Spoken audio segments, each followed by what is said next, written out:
भक्ति की भूमि तो कर्नाटक है मेरे भाई बहनों। इस बात को स्वयं भक्ति माता बताती है।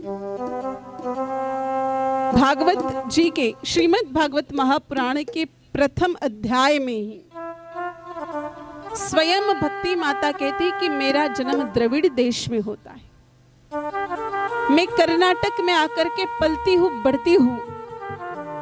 महाराष्ट्र में मुझे सम्मान मिलता है और गुजरात में जाकर के मैं जीर्ण शीर्ण हो जाती हूँ। कि भक्ति का जन्म द्रविड़ देश में होता है। और बात भी सत्य है मेरे भाई बहन। जितनी भक्ति दक्षिण भारत में देखने को मिलती उतनी थोड़ा अपने इधर कम देखने को मिलती। हाँ, भक्ति का थोड़ा बहुत मिक्सचर हो रहा है महाराष्ट्र और गुजरात की भक्ति का।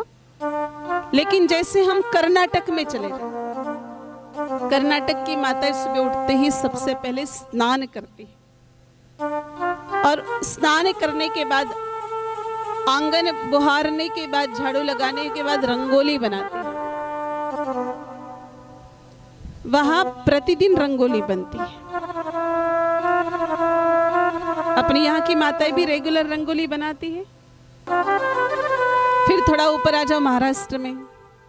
मेरे भाई बहनों, महाराष्ट्र की संस्कृति है, वहां रोजाना सुबह सुबह प्रभात फेरी निकलती है और सुबह सुबह पूरा महाराष्ट्र विट्ठल विट्ठल विट्ठल के नाम से गूंज उठता है। आप में से कितने महाराष्ट्र के लोग हैं यहाँ पर? अधिकांश लोग हैं। उन सबको पता है कि महाराष्ट्र में रोजाना सुबह प्रभात फेरी तो निकलती ही निकलती। चाहे एक जना हो, चाहे दो हो, चाहे 5 हो, लेकिन सुबह सुबह प्रभात फेरी निकलती। सुबह सुबह पूरा महाराष्ट्र विट्ठल विट्ठल विट्ठल के नाम से गूंज उठता है। फिर थोड़ा ऊपर आ जाओ गुजरात में। लेकिन गुजरात में भी सौराष्ट्र का प्रांत अलग निकाल देते जहां नरसिंह मेहता हुए।